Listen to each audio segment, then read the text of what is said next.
Praise God. എൻ്റെ പേര് ഐസക്ക്. ഞാൻ കോഴിക്കോട് NIT ഫൈനൽ ഇയർ വിദ്യാർത്ഥിയാണ്. വീട് തൃശ്ശൂർ ചാലക്കുടിയായിട്ട് തച്ചുണപറമ്പ് എന്ന് പറഞ്ഞൊരു ഇടവക. അവിടെ വീട്ടിലെ അപ്പയും അമ്മയും 2 അനിയന്മാരുമാണുള്ളത്. ഞാൻ ചെറുതായിട്ട് ഈശോ എന്നെ വഴി നടത്തിയ കുറച്ച് നിമിഷങ്ങളെക്കുറിച്ച് ജസ്റ്റ് ഒന്ന് ഷെയർ ചെയ്യാം എന്നുള്ള കുറച്ച് നിമിഷങ്ങളാണ് ഞാൻ പറയാൻ പോകുന്നത്.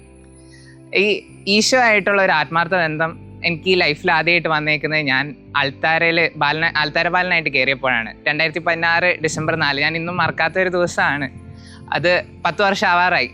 ഈശോ ആയിട്ട് അന്ന് ആ ഒരു ചെറുപ്പത്തിൻ്റെ ഒരു കുട്ടിക്കളിയൊക്കെ ഉണ്ടായിരുന്നെങ്കിലും കുറച്ച് നാളായി കഴിഞ്ഞപ്പോഴത്തേക്കും ഈശോ ആയിട്ട് ഭയങ്കരമായിട്ടൊരു ബന്ധമായിരുന്നു. അന്ന് വിശുദ്ധ കുർബാനയുടെ സമയത്ത് ആ വാഴ്ത്തുന്ന അപ്പവും വീഞ്ഞും എടുത്ത് വാഴ്ത്തി അത് ഈശോയുടെ ശരീരരക്തം ആവുന്ന ഒരു നിമിഷമുണ്ട്.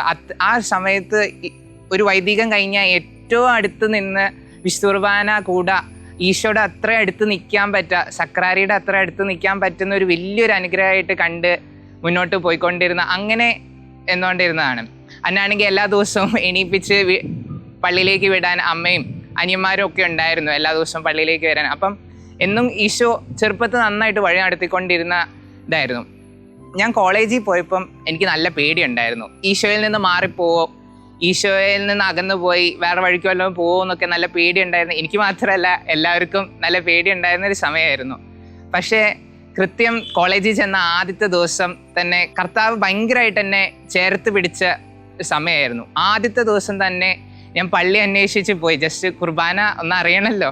അപ്പോൾ പള്ളി അന്വേഷിച്ച് പോയ ആ സമയത്ത് തന്നെ കൃത്യം ജീസസ് യൂത്ത് കൂട്ടായ്മയിലുള്ള ഒരു ചേട്ടായി കൃത്യം എൻ്റെ മുന്നിൽ വന്ന് പേര് ചോദിക്കുകയും അടുത്ത ഗ്യാതറിങ്ങിനൊക്കെ ക്ഷണിക്കുകയും പിന്നീട് മുന്നോട്ട് അങ്ങനെ അവിടുത്തെ വികാരിയച്ഛനായിട്ട് കൂട്ടാവുകയും പിന്നെ അവിടെ ആൾത്താരയിൽ ശുശ്രൂഷയായിട്ട് കയറാനൊക്കെ ഈശോ ഒരു അനുഗ്രഹം തന്നായിരുന്നു.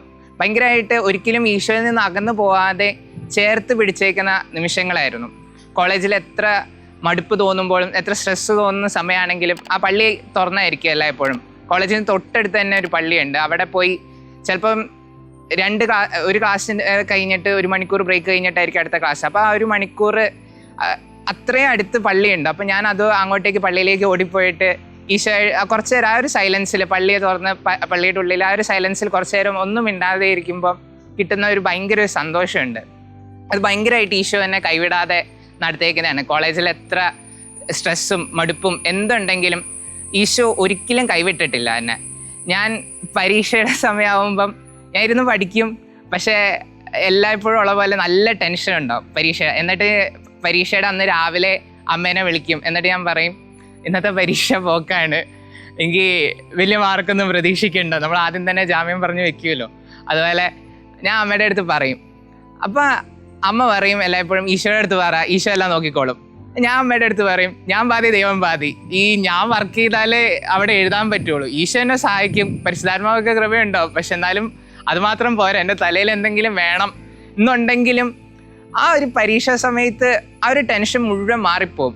ആ ഒരു പോക്കറ്റിൽ എല്ലായ്പ്പോഴും ഞാൻ കൊന്ത വെച്ചുകൊണ്ടിരിക്കും. ഒന്നെങ്കിൽ കയ്യിൽ അല്ലെങ്കിൽ പോക്കറ്റിൽ 24 മണിക്കൂർ എൻ്റെ കയ്യിൽ ഉണ്ടാവും കൊന്ത. അപ്പോൾ ആ ഒരു പരീക്ഷ ഹാളിൽ ഉത്തരം കിട്ടാണ്ടാവുമ്പോൾ അമ്മ പറയുന്നത് ഈശോ എല്ലായ്പ്പോഴും ഉണ്ടാവും, ഈശോ എല്ലാം നോക്കിക്കോളും, ഈശോ 100% ഈശോ നോക്കിക്കോളും എന്ന് അമ്മ പറയുന്നത് അതെല്ലായ്പ്പോഴും എൻ്റെ മനസ്സിലുണ്ടാവാറുണ്ട്. ആ എക്സാം എഴുതുന്ന സമയത്തുണ്ടാകുന്ന സ്ട്രെസ്സിൻ്റെ സമയത്ത് ആ ഒരു പോക്കറ്റിലേക്ക് കൈയിട്ട് ഈ കൊന്ത ഒന്ന് ഞെക്കി പിടിച്ച് കുറച്ച് നേരം കഴിയുമ്പോഴത്തേക്കും ഈശോ ഭയങ്കരമായിട്ട് അനുഗ്രഹിച്ച് പരിശുദ്ധാത്മാവിനെ അയച്ച് ഉത്തരങ്ങൾ പറഞ്ഞു തന്നേക്കുന്ന ഭയങ്കര നിമിഷങ്ങളുണ്ട്. റിസൾട്ട് വന്നു കഴിയുമ്പം നല്ല മാർക്ക് കർത്താവ് അനുഗ്രഹിച്ച് കിട്ടിയേക്കുന്ന നിമിഷങ്ങളാണ് എൻ്റെ ജീവിതത്തിലുള്ളത്. അതുപോലെ ഈശോ ഭയങ്കരമായിട്ട് ജീവിതത്തിൽ മുന്നോട്ട് കൊണ്ടുപോയിട്ടുണ്ട്. അതിനൊരു ഈശോയോട് ചേർന്ന് നിൽക്കുമ്പോൾ കിട്ടുന്ന ഒരു ആനന്ദം, ഒരു ജോയ്, അത് ഭയങ്കരമായിട്ട് എന്നെ വളർത്തിയിട്ടുണ്ട് ജീവിതത്തിൽ. ഓരോ കുമ്പസാരവും എനിക്ക് ഭയങ്കര വലിയൊരു നിമിഷമായിരുന്നു. കുമ്പസാരിക്കുന്നതിന് മുമ്പ് ആയിരുന്നു സ്ഥിരം മനസ്താപ പ്രകടനം ചെല്ലുന്നത്. പിന്നെ അതെൻ്റെ ഒരു ഇഷ്ട പ്രാർത്ഥനയായി. എപ്പം പള്ളിയിലേക്ക് കയറുമ്പം, ഏത് പള്ളിയിലേക്ക് കയറുമ്പോഴും അല്ലെങ്കിൽ ഏതെങ്കിലും ഒരു ഇമ്പോർട്ടൻ്റ് മൊമെൻ്റ് വരുമ്പോഴാണെങ്കിലും ഞാൻ മനസ്താപ പ്രകടനം ആദ്യം ചെല്ലുന്നത്. ഞാൻ +2 കാറ്റീസത്തിൻ്റെ സമയത്ത് ആ മനസ്താപ പ്രകടനം ഒന്നിങ്ങനെ വിവരിച്ച് എൻ്റെ കാറ്റീസൻ ടീച്ചർ പറഞ്ഞായിരുന്നു. അല്ല അവസാനത്തെ സെൻറ്റൻസ്, ഇനിയൊരു പാപം ചെയ്യുക എന്നതിനേക്കാൾ മരിക്കുവാനും ഞാൻ സന്നദ്ധനായിരിക്കുന്നു. അത് എൻ്റെ അന്ന് ഞങ്ങളെല്ലാവരോടായിട്ട് ചോദിച്ചു, നിങ്ങളത് അറിഞ്ഞുകൊണ്ടാണോ ചെല്ലുന്നത്, ആ ഒരു ആത്മാർത്ഥതയോടാണോ ചെല്ലുന്നത്? അന്ന് തൊട്ട് എൻ്റെ മനസ്സിൽ തട്ടിയതാ. പിന്നീട് കുമ്പസാരിക്കുന്ന അത് കഴിഞ്ഞ് പിന്നീട് അതൊരു ശീലമായി എല്ലായ്പ്പോഴും ചെല്ലുന്നത്. ഒരു മനസ്താപ പ്രകടനം എല്ലായ്പ്പോഴും ചെല്ലുമ്പം അതൊരു ശീലമായി കഴിഞ്ഞു. ആ ഓരോ സമയത്ത് ചെല്ലുമ്പോഴും ഇനിയൊരു പാപം ചെയ്യുക എന്നതിനേക്കാൾ മരിക്കുവാനും ഞാൻ സന്നദ്ധമായിരിക്കുന്നു എന്ന് പറഞ്ഞിട്ടും എൻ്റെ ഈശോയെ അങ്ങിൽ നിന്ന് അകന്നു പോകുന്നുണ്ടല്ലോ ഞാൻ എന്ന് പറയുമ്പോഴും ഈശോ ഭയങ്കരമായിട്ട് എന്നെ കൂട്ടിച്ചേർത്തേക്കുന്ന നിമിഷങ്ങളായിരുന്നു എൻ്റെ ജീവിതത്തിൽ ഉണ്ടായിരിക്കുന്നത്. എൻ്റെ ജീവിതത്തിൽ കർത്താവ് ഇങ്ങനെ പിടിച്ചു നിർത്തിയിട്ടുണ്ട്. അതിൽ വലിയൊരു പങ്ക് വഹിച്ചത് എൻ്റെ ഫേവറേറ്റ് വിശുദ്ധനായ വിശുദ്ധ പത്രോപ്പിയാണ്. ഞാൻ ആദ്യമായിട്ട് ചെറുപ്പത്തിൽ ജീവചരിത്രം വായിക്കുന്ന കഥാപുസ്തകമായിട്ട് ജീവചരിത്രം വായിക്കുന്ന പത്രോപ്പിയുടെ അന്ന് ആ ഒരു സൂപ്പർ പവർ ഉള്ള ഒരു വിശുദ്ധൻ എന്നുള്ള ഒരു കൗതുകത്തിൽ പത്രോപ്പിയനെ ഇഷ്ടപ്പെട്ടതാണെങ്കിലും പിന്നീട് ജീവിതത്തിൽ ഭയങ്കരമായിട്ട് എന്നെ നയിച്ചിട്ടുണ്ട്. ഞാൻ ഇപ്പോഴും ആഗ്രഹിക്കുന്ന ഒരു സംഭവമാണ് പത്രോപ്പിയനെ പോലെ ഒരേ സമയത്ത് രണ്ടിടത്തുണ്ടാവാനും പറക്കാനും ഒക്കെ ഒരു കൃപ കർത്താവേ എനിക്ക് നൽകണമേ. അത് വേറെ ആരെയും കാണിക്കാനൊന്നുമല്ല, പക്ഷെ അതൊന്നും അനുഭവിച്ചറിയാനുള്ള ഒരു കഴിവ് എനിക്ക് തരണേന്ന് ഞാൻ പ്രാർത്ഥിക്കാറുണ്ട്. അതൊന്നും അങ്ങനെ വന്നിട്ടില്ലെങ്കിലും ഭയങ്കരമായിട്ട് ഒരേ സമയത്ത് കുറേ കാര്യങ്ങൾ ചെയ്യാൻ കർത്താവ് എന്നെ അനുവദിച്ചിട്ടുണ്ട്. കുറേ കഴിവുകൾ കർത്താവ് എനിക്ക് തന്നിട്ടുണ്ട്. ഒരേ സമയം കണ്ടമാനം കാര്യങ്ങൾ ചെയ്യാൻ.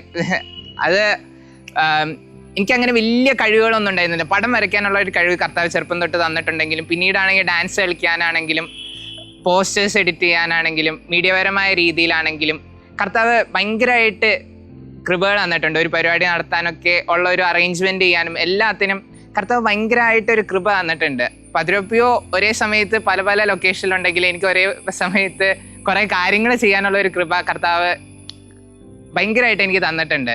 സമയം ഏറ്റവും നന്നായിട്ട് ഉപയോഗിക്കാനും അതിനുള്ള ഒരു കൃപ ഞാൻ ചോദിച്ചു മേടിച്ച ഈശോയായിട്ട് നമ്മൾ പള്ളിയിൽ പോകുമ്പോൾ ഒരു 3 ആഗ്രഹങ്ങൾ ആദ്യമായിട്ട് ഒരു പള്ളിയിൽ പോകുമ്പോൾ 3 ആഗ്രഹങ്ങൾ പ്രാർത്ഥിക്കായിരുന്നല്ലോ.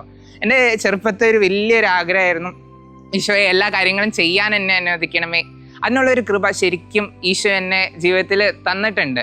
ഓരോ നിമിഷവും ഈ തന്നേക്കുന്ന കഴിവുകളെല്ലാം മാക്സിമം കർത്താവിന് കൊടുക്കാനും ഞാൻ പരമാവധി ശ്രമിച്ചിട്ടുണ്ട്. ഓരോ ജീവിത മുന്നേറ്റത്തിൽ ഓരോ നിമിഷവും എനിക്ക് തരുന്ന ഉത്തരവാദിത്തങ്ങൾ അത് എൻ്റെ കഴിവിനൊത്ത് ഏറ്റവും മാക്സിമം നന്നായിട്ട് ചെയ്യാനുള്ള ഒരു കൃപ കർത്താവ് എനിക്ക് തന്നിട്ടുണ്ട്. അത് ഞാൻ ചെയ്യാനുള്ള മാക്സിമം ചെയ്യാൻ നോക്കാറുമുണ്ട്. അത് മീഡിയയുടെ കാര്യത്തിലാണെങ്കിലും വേറെ എന്തെങ്കിലും അറേഞ്ച് ചെയ്യാനൊക്കെ ആണെങ്കിലും പടം വരയ്ക്കാനായി ഡെക്കറേഷൻ അങ്ങനെയൊക്കെ ഈശോ ഭയങ്കരമായിട്ട് കൃപ തന്നിട്ടുണ്ട്, മുന്നോട്ട് പോകാൻ സഹായിച്ചിട്ടുണ്ട്. ഓരോ നിമിഷങ്ങളിലാണെങ്കിലും ഈശോ എന്നെ ചേർത്ത് പിടിക്കുന്ന ഒരു ഈശോ, ഞാൻ എത്ര അകന്നു പോയാലും എന്നെ ചേർത്ത് പിടിക്കുന്ന ഒരു ഈശോ ഉണ്ട്, എന്നെ സ്നേഹിക്കുന്ന ഒരു കർത്താവുണ്ട്. ഇത് മാത്രമാണ് എന്നെ പിടിച്ചു നിർത്തുന്നത് എല്ലായ്പ്പോഴും. അമ്മയാണെങ്കിലും എല്ലായ്പ്പോഴും പറയും നിന്നെ സ്നേഹിക്കുന്ന ഒരു ഈശോ ഉണ്ട്, ആ ഒരു അതിൽ മാത്രം ആശ്രയിച്ച് നീ മുന്നോട്ട് പോയാൽ എല്ലാം കിട്ടും. അങ്ങനെ ആശ്രയിച്ച് എൻ്റെ 100% ഞാൻ 50-50 ഞാൻ പാതി ദൈവം പാതി എന്ന് പറഞ്ഞാൽ എൻ്റെ 100% നോക്കി നടത്തിയത് ഈശോയാണ്. അതിൽ ഈശോയ്ക്ക് തിരിച്ചു കൊടുക്കാൻ കിട്ടുന്ന ഓരോ കുഞ്ഞു നിമിഷങ്ങളും ഞാൻ ഏറ്റവും നന്നായിട്ട് ഉപയോഗിക്കാൻ ശ്രമിക്കുകയും അതിനുള്ള ഒരു കഴിവും കർത്താവ് എനിക്ക് തന്നിട്ടുണ്ട്. അതിൽ കിട്ടുന്ന ഒരു സന്തോഷം നിങ്ങൾക്ക് എല്ലാവർക്കും കിട്ടട്ടെ എന്ന് ആശംസിച്ചുകൊണ്ട് ഞാൻ നിർത്തുന്നു. നന്ദി. Praise God.